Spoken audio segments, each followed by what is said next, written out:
So, Maggie, I saw your little dog and pony show on the Anderson Cooper show, and I have to bring up a few little points. Let me just get my computer so I wrote the notes down there. Let's see. You say, and I quote, let's see, that Olsen and boys have big egos. And you, madam, what do you have? Getting that haggard-looking mug of yours posted all over the place?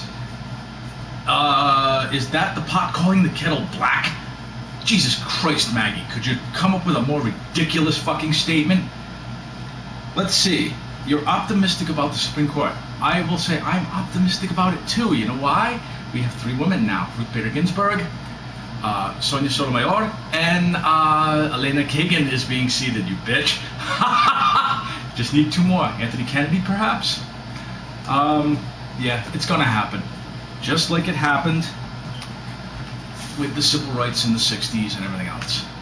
This is the final thing, and the religious bigots are absolutely beside themselves that the tide of public opinion is, in fact, turning to support full marriage equality for all. And Maggie, the oxymoron of the name National Organization for Marriage, Nation for Marriage, whatever the hell you guys want to call it, if you're for marriage, then why are you being discriminatory towards same-sex marriage? It's an oxymoron, you stupid bitch. Unfucking real. She is saying that science has not proved that a mother and father aren't the optimal. Well, science has proved now, if you follow the psychological and sociological studies that have been done, the smattering, because it's a field that's just only been active for the last 10 years, but it turns out that parenting, really, all you need is love and consistency. That's it. 2 things. Be consistent in your actions and love the child. Doesn't matter if you have a mother, father, father, father, mother, mother, mother, mother, mother, mother, any permutation. That's what brings healthy kids, mentally healthy kids. Can you imagine that, Maggie?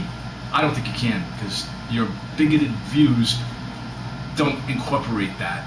For once, maybe you want to examine your Catholic faith and search for an account of all the bad that it's done over the last 2 millennia.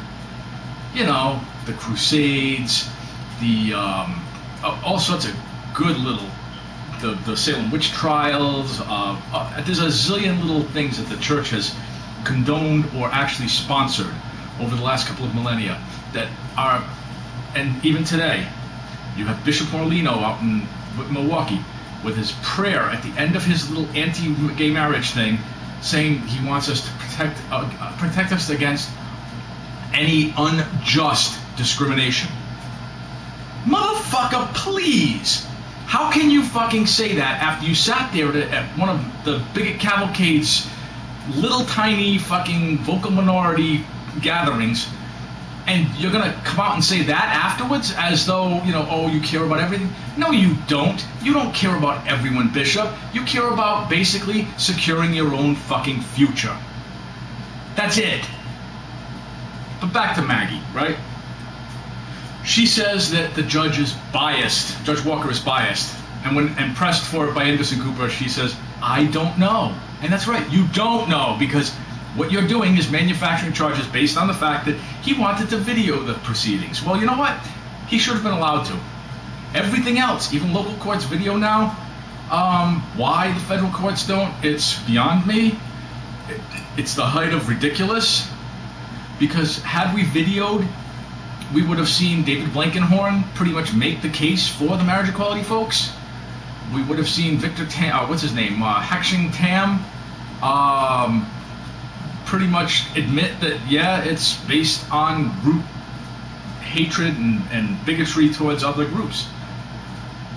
I've wasted enough time on this video. There's so much more. When Anderson Cooper brought up the fact about the civil rights, the interracial marriage back in 1968 or so, Maggie basically took great offense at that, saying, oh, well, the 14th Amendment, you know, does cover racial discrimination, but doesn't cover the right to get married. Maggie, you're not a lawyer, I'm not either, but if I read the 14th Amendment, it says due process and equal rights for all, not for the bigoted, straight, Catholic, homophobes, but all. Can you wrap your tiny little mind around that? And Brian Brown, I love the fact that the Courage Campaign and the tracker, the non-tour trial tracker, that's what it is, yeah, that they're interviewing Brian Brown.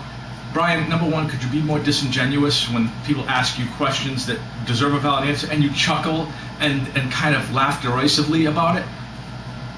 It's because you can't breach the cognitive dissonance that exists in your mind. You can't breach it. Your Catholic faith is interfering with it. And come to the light, buddy. Come on, come to the light, because it's more than that. It really is. 14th Amendment does protect all of us, bud.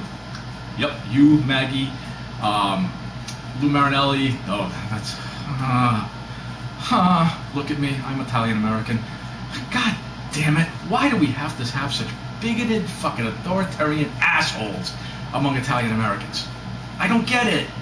It doesn't make any sense.